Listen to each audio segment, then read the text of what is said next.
Brain Candy Podcast, episode 893, creeping towards episode 900. Woo! Holy heck. How you doing today, Susie? Well, better than you. Oh, well, I mean, yeah, that's true.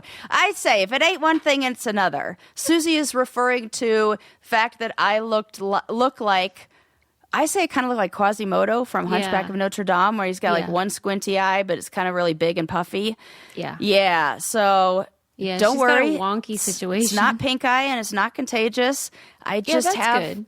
a sty, like a blocked tear duct that just won't quit. And I said to the doctor, that she said it's probably from some debris getting in there and it just not being clean. I said, could this be maybe the result of sleeping for 3 days in the back of a truck on a snowboard trip where you didn't wash any of your clothes and wore the same thing over and over? And she went, Sarah, believe me, I have been saying this for 3 days since you told me about it. I was like, what does she think's going to happen in that Tacoma with no toilet? The BM has to go somewhere. No, it wasn't. I know, but that's when I thought it was. That's when I thought it was pink eye. And I was like, that's what happens when you have a fart hot box. Where I would really like to stress it was not a fart hot box. That did not happen. There's airflow. I was fine. What are you going to do, though, Sarah? You can't be having this happen all the time during POW season. Well, I know. This is a fluke. I'm going to do better at I know. I'm going to do better at maybe I also need like a second set of stuff when the other stuff is like trashed and I'm changing the base layer, but you know, the stuff on top. The base layer. I figured, you know, people hike the Pacific Trail or whatever, the PCH or whatever, Pacific Coast whatever Highway? that. No, there's that other one, Pacific. Trail. I don't know that same that trail that the woman hiked in Wild, you know, whatever it's called. They like wear the same outfit for like 6 months. Yeah, but then they don't rub their eye with it. I know. I'm joking. Yeah, maybe it's from like excessive crying. It's like it could be right. It could be. It's just so much crying. It can only take so much, Sarah. I know. No, it's like put a hot compress on it. It's terrible. I know. And then I texted you about this, Susie, but now I have to tell everybody because they just have to know. My doctor. Yeah. When I asked him, I was like, okay, so he put me on antibiotics and they gave me eye drops. I'm like, so should I like strip my bed and wash the sheets and everything? And he started laughing at me. Right, and that's when he thought it was pink eye too. Right. Yeah. Yeah. And he's chuckling at how dumb you are for asking that. And then every woman I've talked to since then is like, of course you have to do that. That is exactly what you need to do, when we all thought that maybe this could be pink eye or something like that. But then I started crying when he laughed at me, and I said, God. You know, you really shouldn't do that because I said God. That does not make me feel good. And I said, who else am I supposed to come to for these?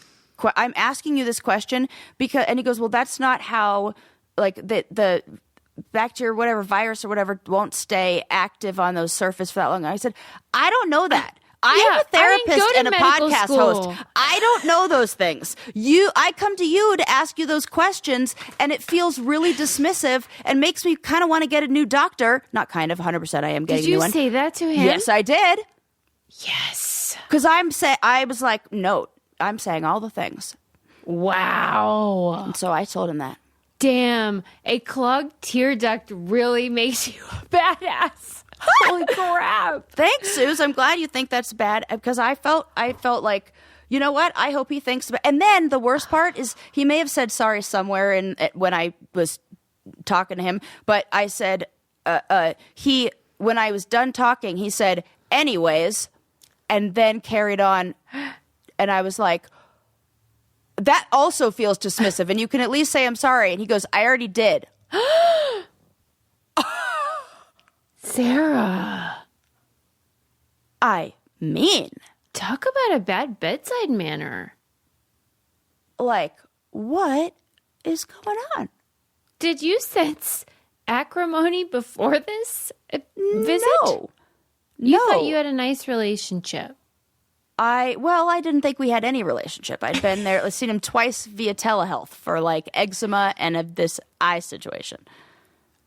Okay. Did you sense that he was not a sensitive man? Yes. Yeah. I hate that kind. And I also sense that he's not a knowledgeable one because it felt like he was Googling the symptoms. Oh my God. I'm Sarah. not kidding. Yeah. And the reason I found him was because I needed an emergency, I needed a PCP like real quick, and he was the only one that had availability, and now I know why. That's a red flag, yeah. Big old red flag. He's so like we're ditching him. Grey's Anatomy. 100%. And it probably the TV show, not the book. I almost did a spit take. I know you did. That was so close. That was very funny. For real. I know. And he misdiagnosed you after all that. After all of that, it wasn't even, so I went urgent care. Sue him. Great nurse practitioner, also named Sarah, and I'm going to follow her and see if maybe she works at somewhere where I can just see her. Because she also told me, this has a lot to do with you having a hysterectomy and you having a weakened immune system, and we got to get those hormones balanced. I'm like, you're thanks, because my doctor asked me if there's any chance I was pregnant. No. Like, what are you doing? Okay. Read the chart. Right. It's like he doesn't know how you get pregnant. You know what I mean? Yeah. Fuck that guy. I know. It makes me really mad. How would you describe the crying that you did? Sobbing? No. I would describe it as the background track as I was delivering this. I do that a lot. Important That's information. my signature move, like the cracked voice maneuver. Mm-hmm. Yes. Yeah. Yeah. It's a dead giveaway. That's exactly what it was. Mm-hmm. Okay, Sarah. Well, hey, now you know he's a piece of shit. Right. That's what my mom said. My mom was like, this was a great learning opportunity. And I'm so sick of learning, though. I'm so sick of it. But she's like, now you know who to go to. Now you've got a good doctor who cares. And she's like, don't go him anymore. Yeah, all right. And also wash your sheets and all that jazz. Because, like, of course I did. That was the first thing I did when I got home. I just mean, like, when you were sleeping in that Tacoma. Oh, obviously. Yeah. And stop farting in there. Right. And, like, wash my face every day. Oh no! How often were you washing it? Well, I went to the rec center and had a shower the first night, but then the last 2 nights I did not. Like, it's and fine. I was just like, you were like, let's just leave. I used one of those wipes. I used one of those wipes. You know, like the that's only facial. Something you can get away with in your 20s. I know you can't. I needed to, and when you have a good immune system, yeah. So for sure, it was like basically I just rubbed it further into my eyeball or something. Yeah, 100%. Not packed it in. Yeah, so bad, like a dummy. I am so sorry. So I do feel so bad. I'm laughing, but I genuinely hate this for you. It sucks so much, and it's painful. Just the fact that I have a job that I'm only on camera and like, it's so bad. That's what Adam said. He was like, a lot of people probably have this, but like they don't work on camera. Right. And I don't think the doctor really knew what I meant when I was like, I'm on camera. Like, I thought he thinks I mean like Zoom. I'm like, no, videos going out. So check out this eye. It kind of looks like I was punched or something. We should save that story. Oh my God. Yeah, you should be like, you should see the other guy. Yeah, you should see him. I'll tell you what wipes you should use, though, and that is Lumi deodorant wipes. Well, those were what I was using on all the other areas, and I felt clean and fine. Yeah, no problem with those. No problem there. Yeah. Clean as a whistle. Those wipes you actually should just keep in your car, everybody. I do. Because what a handy little thing to have when you're stinking up the joint. Wipe it down. And for real, it's not a mask. It just gets rid of it. And I know that is why I wear the same. I'm like, fine, I'll wear this because it doesn't smell and it's fine. Yes. See? No problem. It's true. That is a shortcut that we say yes to. Yes. And Lumi's great because you can put it on any part of your whole body that stinks, which is amazing. So your feet, your privates, your really privates. Yeah. Your pits. your pits, of course, and it blocks odor all day, and then it controls odor for up to 72 hours. So if you're one of those folks who forget sometimes, you're covered. And they have a deal. Lumi Starter Pack is perfect for new customers. Comes with a solid stick deodorant, the old classic, cream tube deodorant, 2 free products to your choice, like they have the mini body wash and deodorant wipes, free shipping. As a special offer for our listeners, new customers get 15% off all Lumi products with our exclusive code. And then if you combine that 15% off with the already discounted starter pack, that equals over 40% off the starter pack. So use code BrainCandy15 for 15% off your first purchase at LumiDeodorant.com. That's code BrainCandy15 at LumiDeodorant.com. And support our show. Tell them we sent you. Smell fresher, stay drier, and boost your confidence from head to toe with Lumi. And all those codes for all of our partners are on thebraincandypodcast.com. Yes. Woo! Okay. Let's dive in, shall we, Sarah? Yeah. Okay. Remember when I asked how you were doing and you said better than you? That was funny. Well, I mean, this was an extreme. You just make me laugh. Yeah. Anyway. Yeah, it's a low bar. Okay, documentary, Sue's reviews, recommendation. You have to watch Sly Lives on Hulu. This is Sly from Sly and the Family Stone. Oh, okay. Singer, soul man. Okay. He sings a lot of songs you would know, and the band sings, but like, help everyday people. Oh, that love one. that. Yeah. Love that. Family Affair. They have lots of hits. I mean, they were at Woodstock. They were incredible. And I've watched it twice because it was so profound to me, and I was so moved by it. Questlove is the producer. Love Questlove. And he has such affection for music. So, like, sometimes he has, like, really long periods of just the songs. And I'm always thinking, I know the song. I want to hear the story, you know, because I'm in it for the story mostly. But if you love music or storytelling, you will love it. But Sly Stone is a complicated figure. And they begin the documentary by asking the various talking heads, like, how do you define Black genius? And so it kind of gets the audience into that pipeline of like, we're talking about a special human being. Yeah. We're talking about someone who is gifted in a way that can be a curse. Right? And so what comes with that sometimes when you get really successful and really famous is sometimes tragic. Yeah. And so they're exploring that notion through the lens of Sly Stone.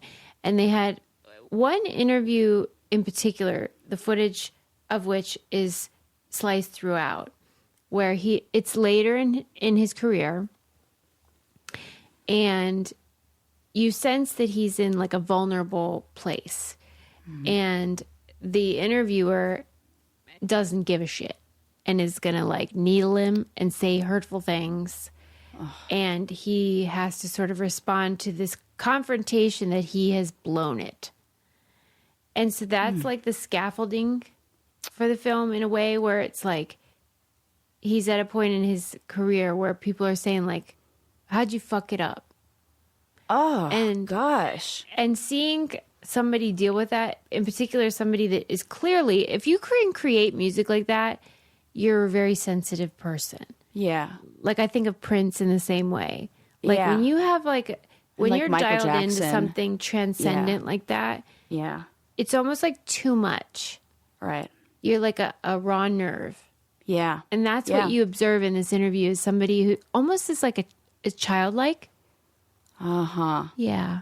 So, anyway, I recommend it because it makes you think about, like, success and creativity and, like, creative genius. And how sometimes what can seem like a blessing can become a curse. How did his life end up? Like, what was the... Well, this is what I love about Questlove is because I dive in, I'm watching it. I'm like, this guy's obviously dead. And then I remember that it's called Sly Lives. Oh, that is the name of the film. And I thought, I assumed he was dead too. Of course. Yeah. Yeah. And he's not in it. Right. And his kids are. Oh, yeah. Yeah. You're thinking this guy is a goner. And it's like, right. Oh, he's alive. And in a way, that's its own tragedy. That we just assume he's dead. Oh, God. Right? And that this is like an elderly black man living his cute black life, but like he's got demons. I'm going to watch that. Wow, you watched it twice. It's so good, Sarah. And I love the music. Yeah, you'll love it. But anyway, Sue's reviews, 2 thumbs up. It was really good and beautiful, and it keeps rattling around in my brain. All right. Okay.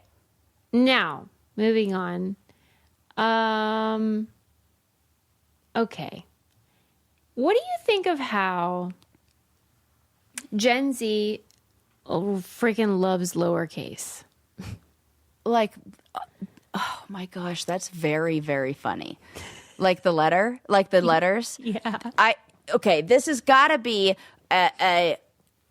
I'm too lazy to hit the shift bar and capitalize anything, right? I've also seen phones, it. Though. It's automatic on a phone. They disable it. Get out.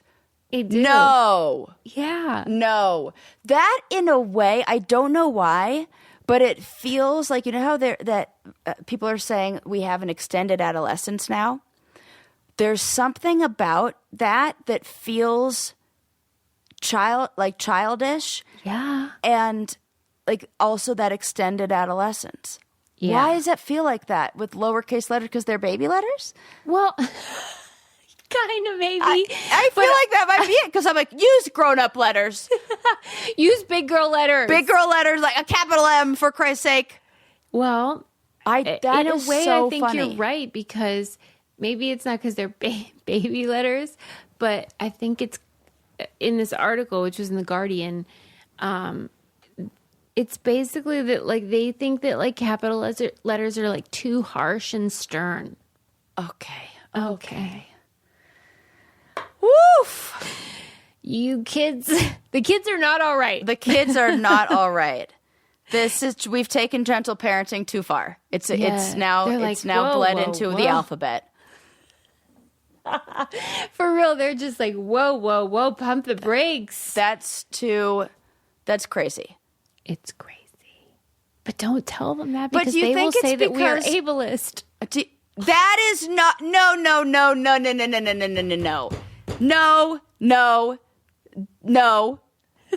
The decision to use lowercase letters is not a disability.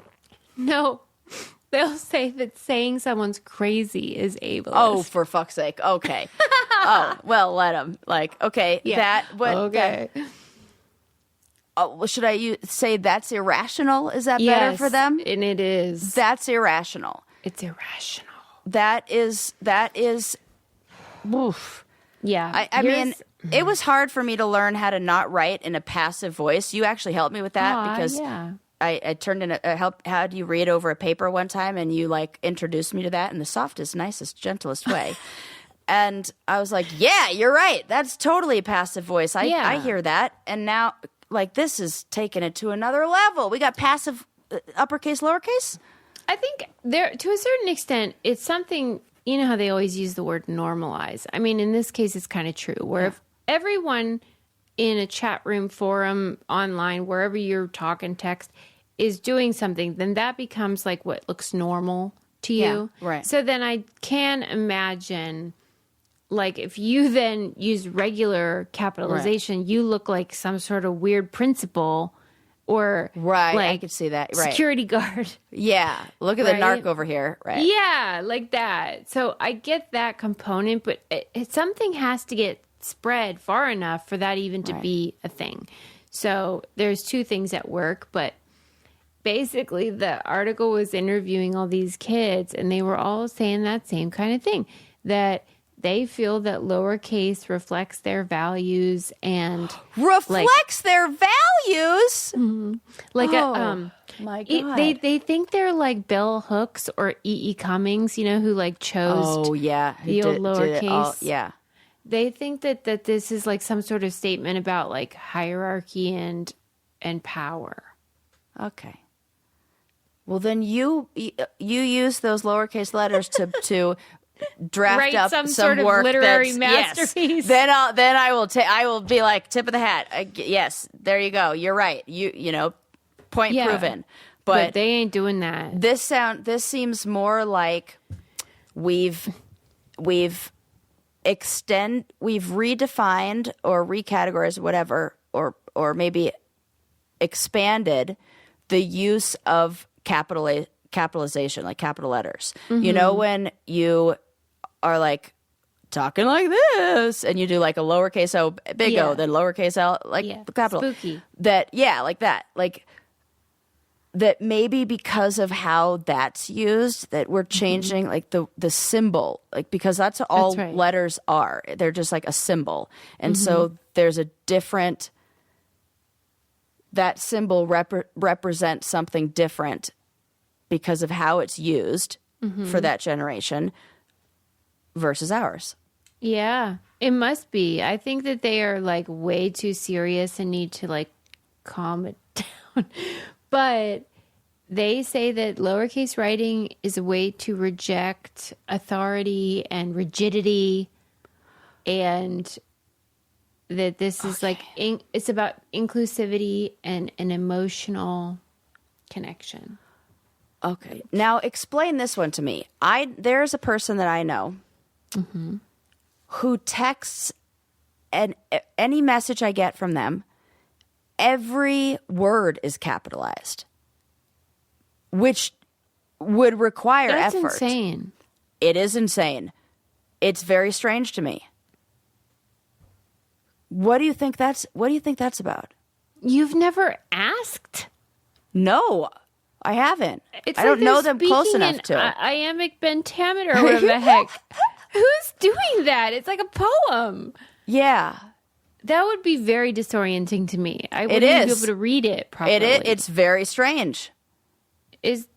I guess you can't say, and I can edit this out if it would be like, it would give it away. But like, does this person have mental health struggles? No. Are they creative? Like they're not an obvious artist or something. No. What in the world? They are on the challenge. Oh no. Yeah.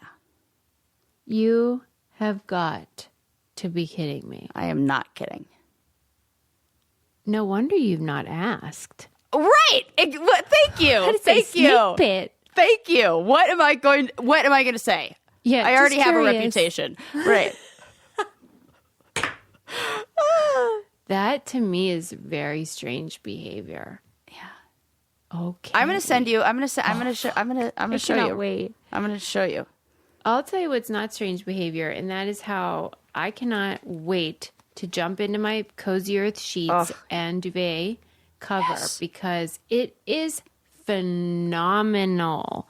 I will say, after having my 3-day camp out, nothing felt better than that bed. Lord. My God, it felt so good. It's outstanding. These sheets are outstanding. They fit amazing, but to me what stands out is how they get softer with washing. There's none of that like crunchy, crispy sheets thing, which I hate. They are breathable, uniquely soft, and yet softer. They have a 100-night sleep trial and a 10-year warranty. So like clearly they stand behind their product. I do too.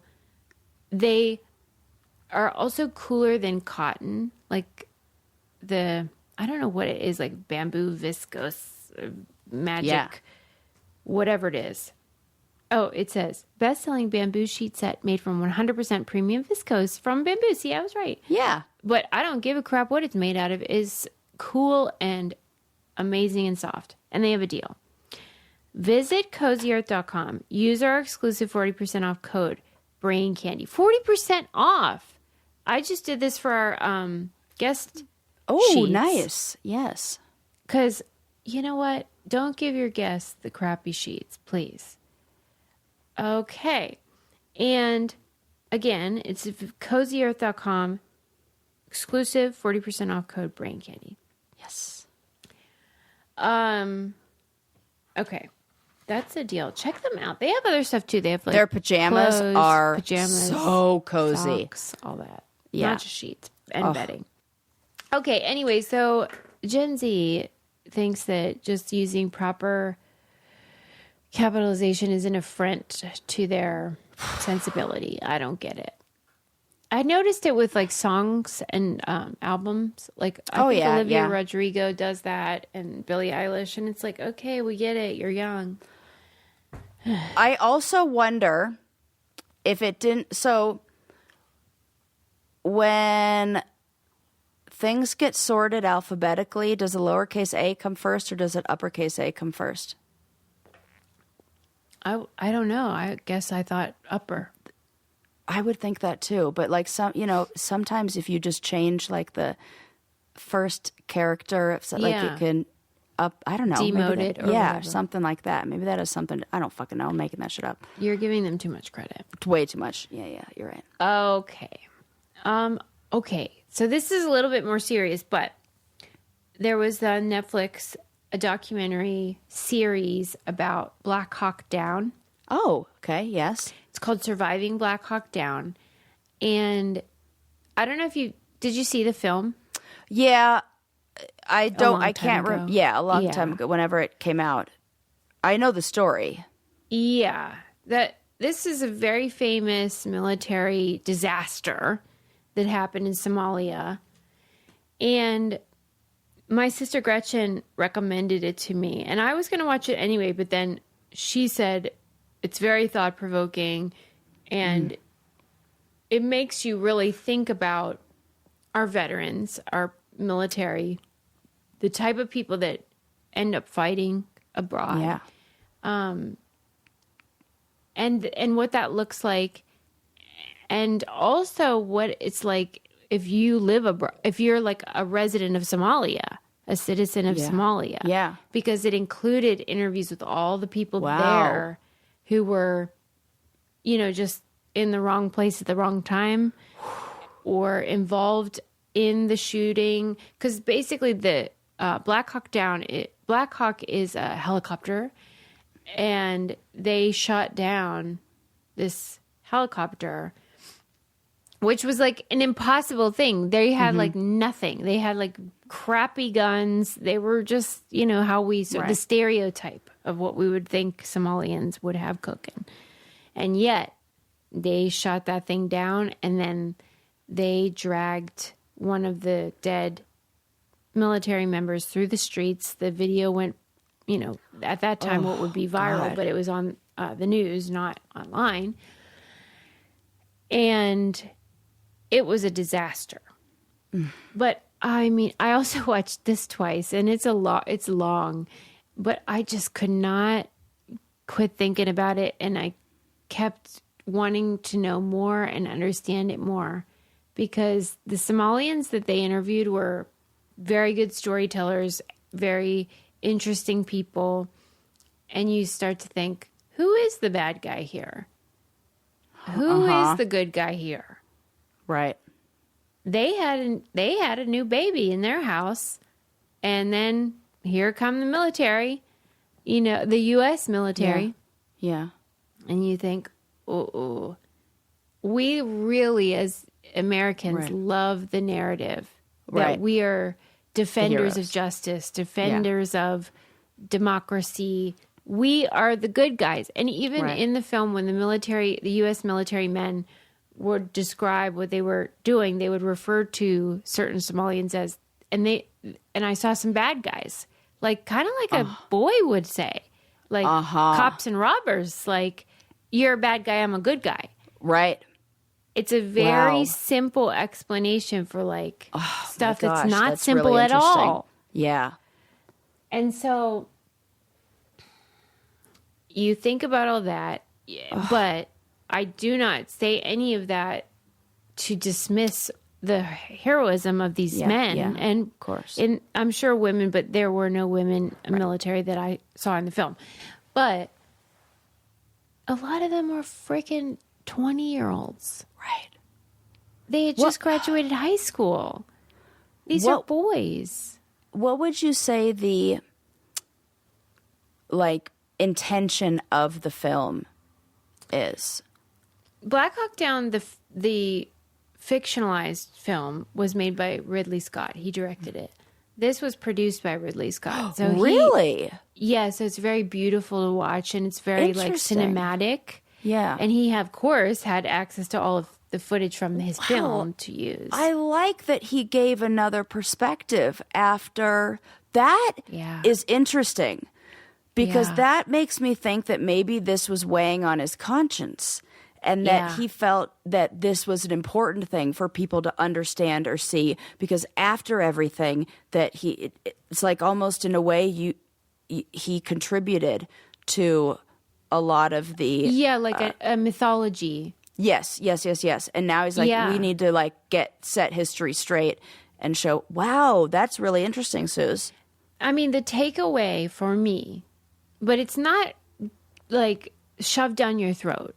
But for me, what I took away is the Somalians that were shooting at the plane, at the helicopters, and these military men that were fighting for the U.S.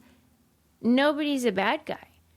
The quote unquote bad guy, sort of the villain, are the governments that are orchestrating it. Right. And that don't take responsibility, that when the chips are down, they will throw you under the bus if they have to. Oof. And I will talk about that in a minute, but basically governments is all about power and land and resources. Yeah. These men are pawns. Yeah, totally. That's the takeaway. Oh my God. Yeah. One of the most powerful moments. So the U.S. military had gone into this home of a family, like I said, that had birthday baby that day. Oh, geez. And they thought that it was I think it was, they had to go in there. They were cornered, and it was we're taking over. And so they're basically holding this Somalian family hostage with their 1-day-old baby. Jeez. And they're in there so long, shooting out the windows at the enemy BBB. Oh my God. They're in there so long that these guys, and these are elite military guys, the most amazing trained guys. Yeah. They start to think wonder what their life is like. Wonder if that little kid goes to school. I wonder what that mom is like. They humanized them. They became humans. And he said, and I thought, I want to go back to that window and start killing people again, because that is easier than humanizing people in war. That is too much for the human brain. Right. You almost have to go to a place where they aren't people. Abso-frickin-lutely you do. It was chills, where you're oh, that is profound and insightful, God, and brave of him to admit. Yeah, important. Yeah. That makes me sad and uncomfortable in a way. Yeah. So by the end, you find out specifically all the children, which of the children survived. Because there's children everywhere. There were schools and babies and... Anyway, it's really good, really profound, really thought-provoking. And, it's heavy and all that. It's not a laugh a minute for sure. But it's wow. They started their day on the beach. They thought they had a day off. They thought they'd be back by dinner when they had this little mission. Oh, my And goodness. their whole lives were changed forever. Yeah. Okay. Wow. It was good. Moving on. I love the Ridley Scott component. Yeah, I really do. I think that says a lot. All right, this is a little spooky. Oh. This was an article I read about a neurosurgeon who was trying to reconcile the weirdness that he experiences when he has to do brain surgery where for if you have seizures and epilepsy type Yep. stuff, and they slice it down the middle to stop the seizures. Mm-hmm. And then these patients wake up and they do great and they feel themselves, and that the surgeon's like, it's weird because we're making two people in there. When you slice the brain in half like that, your brain, it becomes two brains. Yes. Oh my God. And it was like really stunning to read this surgeon sort of be like, I don't know what to do about this because we're all lying to ourselves. Oh my God. That is crazy to me. This was in psyche.co. And the headline is, What Removing Large Chunks of Brain Taught Me About Selfhood. And so this doctor is saying that despite the fact that he's creating two brains, that our brains are so miraculous and wild that they will be like, we got you. Yeah. We're going to like Could work together and communicate. But how? Right. Here's what happens when Oh my God. Oh my God. I love this shit. So like when you have this procedure, your seizures or whatever they're trying to curb is curbed and it's successful. But this, one half of your brain operates one half of your body and vice versa. So like your two halves of your body are not working in tandem. So sometimes you'll have a patient who is buttoning their shirt with this hand and unbuttoning it with the other hand. That's so fucking wild. And instead of being like, what the heck? What? Hey, you, like, talking to the other side, like, knock it off. No, I won't. The patient will make up a story about why they unbuttoned it. Oh, I changed my mind. I don't want to wear this shirt anymore. Oh my God. It really, okay. Maybe Robert Sapolsky That's exactly right. is onto something. That's the conclusion of this author. He was saying, we do not have free will. We don't have free will. Because that proves it, actually. Sorry to our editors who have to make that scream. We do not have free will. That our brain, parentheses S, in this case, our brains are operating without our consent. They're doing their own thing. And like that actually makes me nervous all the time. I'm like, It actually makes me feel better. Like when I can't stop picking. Oh, yeah. I'm like, well, I didn't even do it. Right. You didn't. That whoever did it. Right. Somebody else in there. Wow. Because Robert Sapolsky's book demonstrated that, decisions are made in the brain. We see it light up in the brain before consciousness knows that it made a decision. Right. Milliseconds. Right. But it's still a thing. If you slow it down enough, it's still oh my God. Basically, this author is arguing you cannot have free will without an I, without the self. Mm-hmm. And since he is observing there is no self, these people are lying to themselves, there cannot be free will. It is dissonant and incongruent. We just think that we think we are in the driver's seat, and we are not. So they were saying, like, if a neurosurgeon, like, stimulates certain areas of the brain with an electrode in an awake patient, they can cause the sense of self to dissolve. Patients then have an out-of-body experience. Okay. And then when the surgeon stimulates the planning areas of the brain, the same experience occurs. And not surprisingly, the planning areas and the multisensory integration areas of the brain are highly connected. So it seems that there is like a network of brain modules that support the illusion of self and the illusion of free will.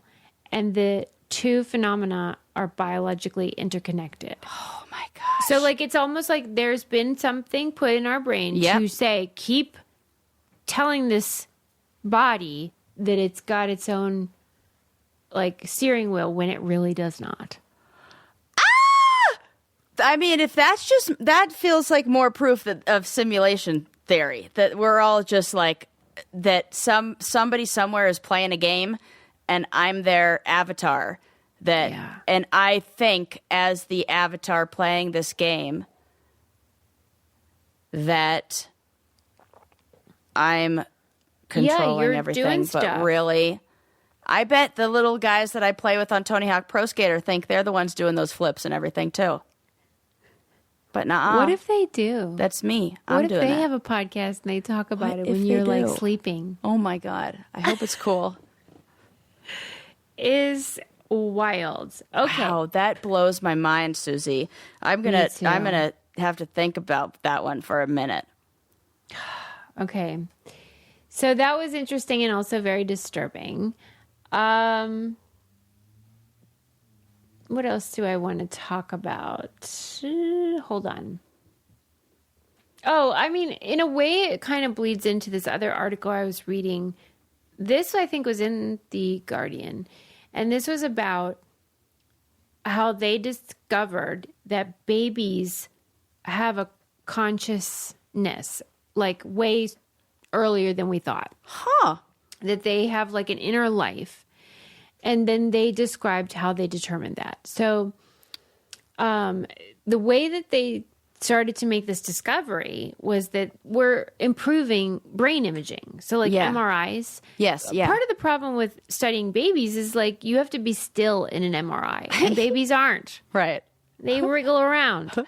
And so they have found ways, algorithms that can sort of like fix the blur that causes. And so they can get clarity on that debate about like, are these babies even like alive in there? What's going on? Okay. So they've determined that the likelihood is that your consciousness, your sort of like inner self that we perceive, that this other article says like is fucking lie.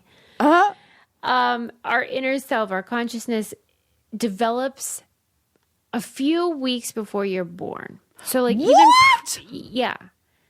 So, like, even preemies. Oh, my God. That is cool. It's so cool.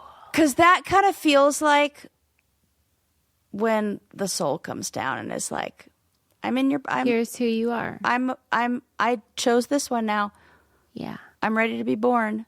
Mm-hmm. Oh, my gosh. Yeah. And they know that because they have preemies and they test them.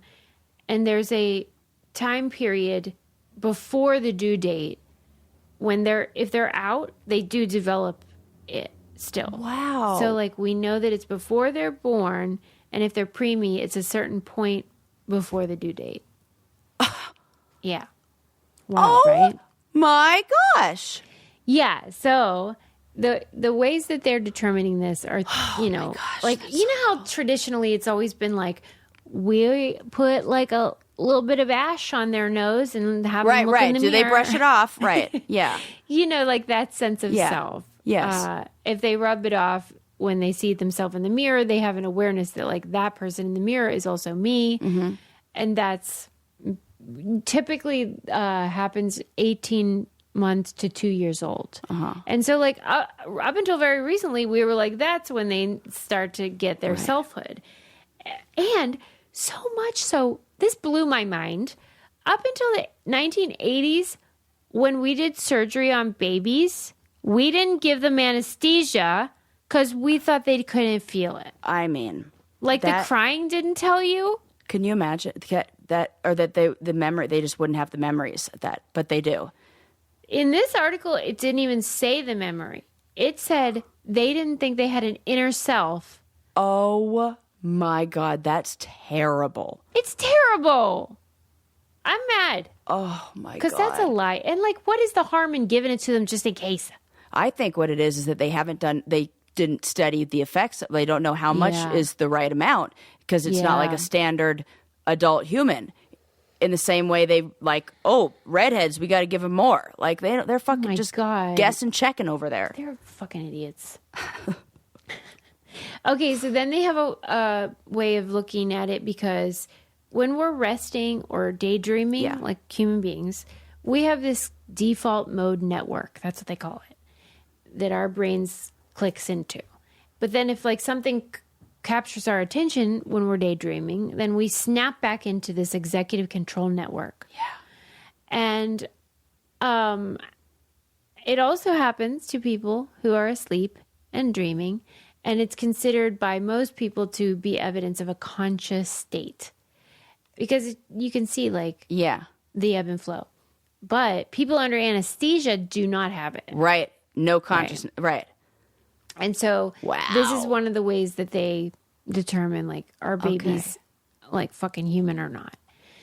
And then now I want to run everybody through that. What about animals? What about like what do we know? I think they keep a lot of things from us. I think so too. They don't want us to know. No, they don't.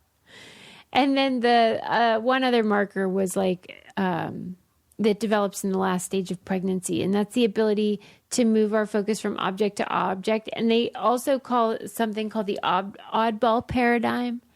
Like if you play like a note over and over again, and then play a different note, like our brains go like, "Ooh, what was that?" Yes, right. Yeah, right. So they test babies because they can like see what the brain does. Yeah. So they go ding, ding, ding, and then they play a different note. And if the baby's brain lights up, they know it's like, oh, it knows that's weird. And it makes total sense, evolutionarily speaking. Yeah, and they're doing it even in utero because they can like catch the brain waves there. So they can see that there is some evidence that even in utero, when that happens, their brain lights up and does Think about how important that is as a skill. You hear all the same voices, and then all of a sudden you hear a voice that doesn't belong there, and you're like, outsider, that's intruder, you know, or like an animal. That doesn't sound like a sound humans make. That's probably danger. It's like when I go, something ain't right. It's a baby being like, something ain't right. Something ain't right. Yep, I'll tell you what is right, Sarah, and that is caraway cookware and bakeware. Amen, sister. Did you see me cooking away? I have like 2 gallons of stock bone now. Broth and yes. stock? Yeah. Yes. Because I've been trying to boost my immune system, and one of the ways is they said bone broth, drink more bone broth. So I'm like, okay, I'm drinking that every morning. And for real. I have these packets, because I do make my own stock, but like proper like bone broth is a project. So I buy these packets and I just dump it into boiling water and drink it. Like you can drink it like a tea, but it's like, bouillon type of deal. Yeah, yeah. And it's great. Yeah, and it looks even better in my caraway stock man. pot. Sarah. Which I got a lot of compliments on that sage color. Yeah, and it's so gorgeous. That pot is like legit. The right size. I'm telling you. You can probably fit like 4 chickens in there. That's awesome. I know. And good. You're like a pioneer woman. I try. And we can all try. And it looks easy thanks to Caraway, because these are non-stick, non-toxic, look beautiful. Oh, yeah. And boy, do they do the job. Good looking, clean cooking. Make the swap to non-toxic living today with Caraway's cookware set. It will save you $150 versus buying the items individually. Plus, if you visit carawayhome.com/braincandy, you can take an additional 10% off your next purchase. It's an exclusive deal for our listeners, so visit carawayhome.com/braincandy or use code BRAINCANDY at checkout. Caraway non-toxic cookware made modern. Best in the business. Okay. Anyway, babies are alive. That's what I learned. Let's see. Oh my God. Okay. If I had to pick my favorite scammers. Oh, it would have to be Chinese scammers. Go on. So, you know how like they did the sun bears? Oh my gosh. My favorite. Yes. The pulling a fast one over on the people. Absolutely. They're my favorite. Cause like, what? His hair grew like that when the lion had a total mullet, like bowl cut. This is the best part about Chinese scams. And I'm saying this with affection. because it is so It's the best. It's so good. They don't really try that hard. Right. They are just like, this is a sun bear. Like, it's just like a guy in like a Yogi Bear outfit, basically. It's a panda. It's a dog definitely painted like a panda. So the latest Chinese scam that I love with all my heart is that there is a tourist attraction that's like a snow village that people go to in January, and it looks so pretty and quaint, like, you know, kind of like a train set village. It's got like the snow on the eaves and all that. It's so festive. Well, listen, climate change sucks, okay? Oh, no. And there is no snow. And they were like, what are we going to do? And they just got some cotton and like rolls of like cotton like sheets that are like rectangle shape. I know exactly what you're talking about. Like the fleece, like cotton batting, like that you line a quilt with. Yeah. Yeah. And they just like put it out. And like from far away. Right. It is what film crews use as snow in the background sometimes from far, far away, but it is not supposed to be used for up close shots. And people were going there and then writing reviews, of course, and being like, oh my God.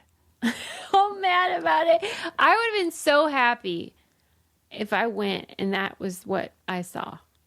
Especially if they're selling you on it being Ice Village and like you get there. It's like 60 degrees. Yeah. Yeah, I mean, you'd think the temperature And they're would be serving a real pina giveaway. coladas because, you know, it's hot outside.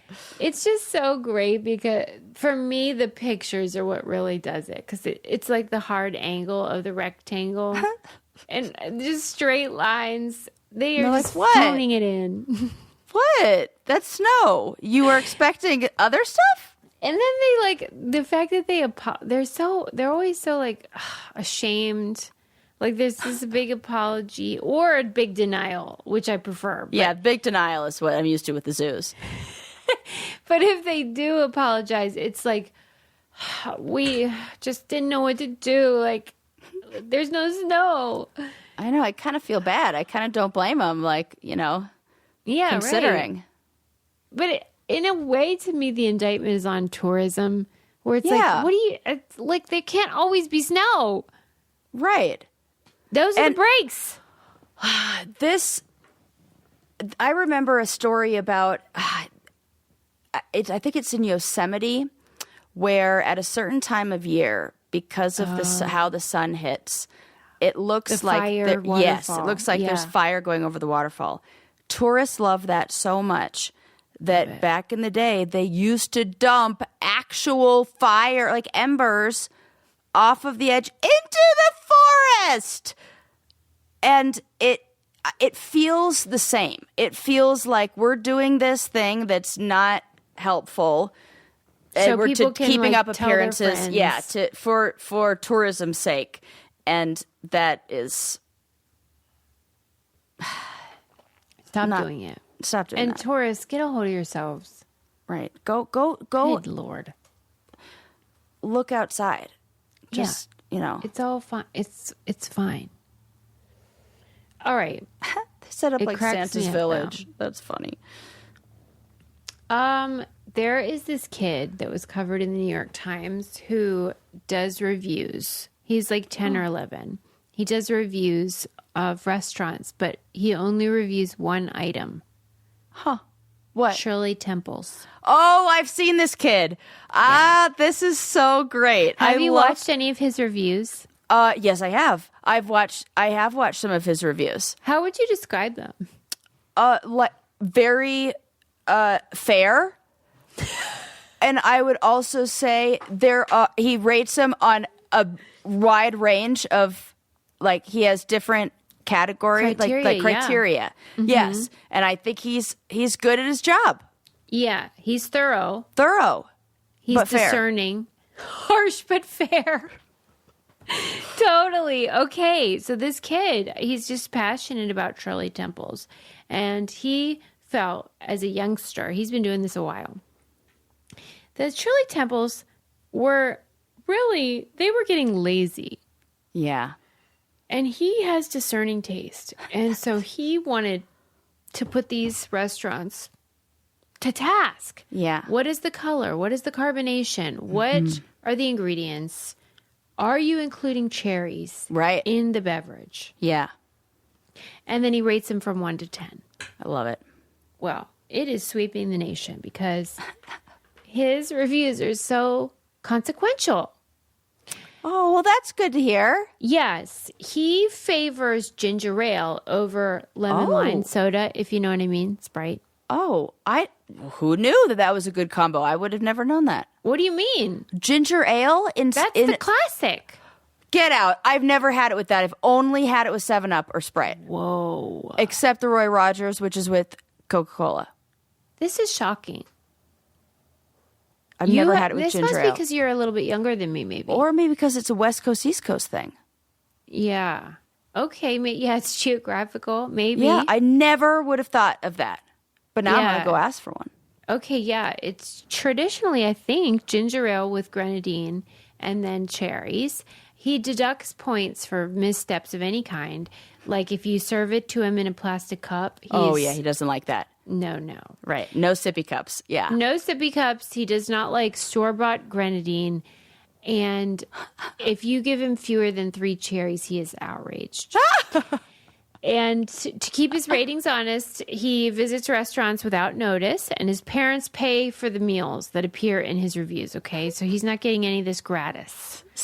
And he's on the up and up. I like this kid. Yeah, and sometimes he dines out wearing a low-brim cap or a fake mustache. The child with the fake mustache. I love this. That's low his profile. way of being low profile. They'll never see me now. Yes. At one point, okay, hold on. He gave one restaurant, it was Longhorn. You know Longhorn Steakhouse? Yeah. He rated theirs a 5, which is humiliating. Because they did not include any cherries at all. Well, 0 they're cherries. deserving of that 5 then. Yeah. Then when the review went viral, executives were like, what? And they changed the recipe for 500 locations. And they now make them with 5 cherries. Oh my gosh. Yeah. So he's really having well, an impact it's on smart the market. because if that's all it takes for a kid to like a place is I got a lot of cherries, then you get parents who have happy kids that are there. They're going to enjoy that experience. Yeah. They're more likely to spend more money. They're going to come back to your restaurant. It's just smart business. Yeah. And Good job, little kid. Yeah, he's serious about it. And I like it because to me, the Shirley Temple harkens back to a simpler time. It sure does. You know, before iPhones, children I was super stoked to get a Shirley Temple ever. Me too. Oh my gosh, it was like such a treat. It's a fancy drink. It's a fancy drink. And I go and I'm like, oh my God, a Shirley Temple? Yeah, like this is an event we're at. And he is keeping them honest about that. Yeah. Okay. The bar. I like it. Let's do one more. Okay. Do you want to talk about the O.J. Simpson documentary or YouTube stats? Oh, let's go YouTube stats. Okay. You know how we love scholars at work. Oh, yeah. Well, there are some scholars who are getting fed up with the fact that YouTube and really a lot of like social platforms and streaming services are very secretive about what people are watching. Yeah. And like what's going on behind the scenes, the algorithm, all that Yeah, jazz. they're real secretive about that. And they have had it. They have had it up to here. And so these nerds designed a computer program that pulls up YouTube videos at random. They try billions and billions, literally billions of URLs at a time because on YouTube, it's always youtube.com/watch?V > and then it's like 11 numbers or characters, 11 characters.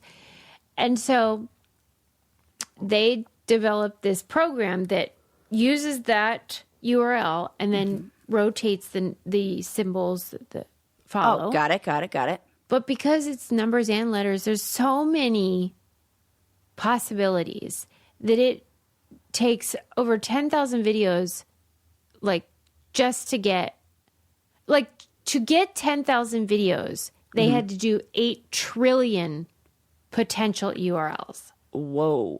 So it would be impossible to do this without a computer program. You couldn't just guess and yeah, they said it would take 176 years to get one.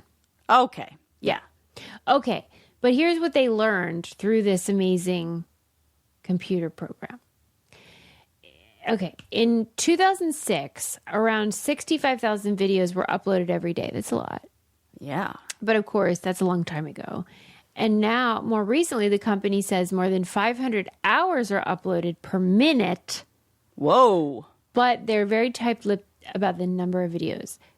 So, this was able to do that because by seeing how frequently they got a hit, seeing the ratio, they could tell how many there probably were. Yes.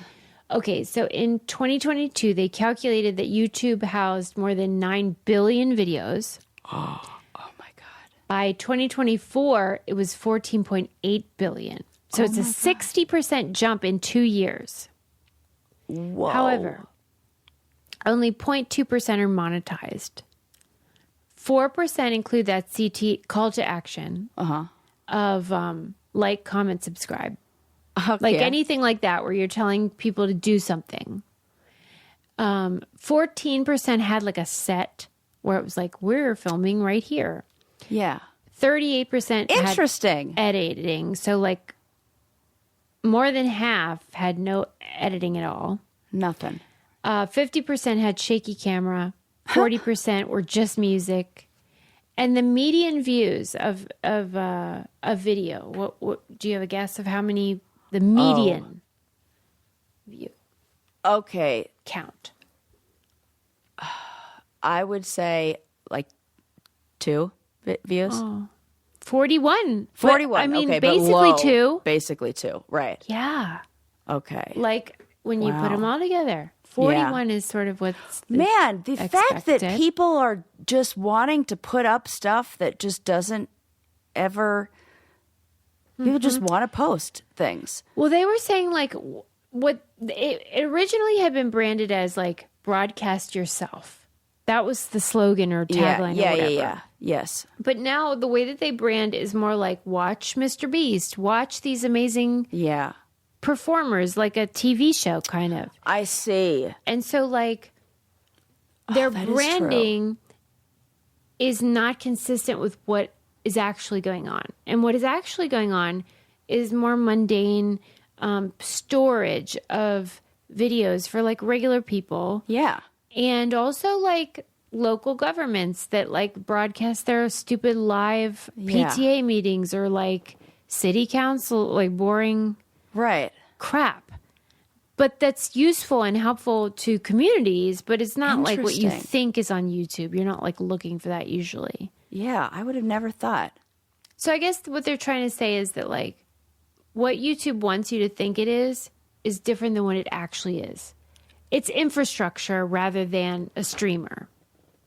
Yeah, interesting. You know, I feel like across the board, all social media is like that, where what we think it is not. In the same way, I feel like a lot of social media is just there to it's selling advertisements. That's really interesting, Sarah. Just hearing you repeat it back is like, that's what influencers are. What you think they are are not. Right. They are not.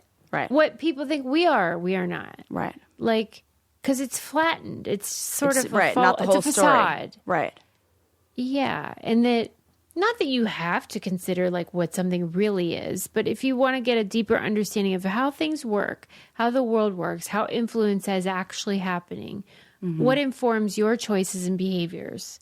Yes. You kind of have to. Or else we really are on autopilot and there's no free will. Yes.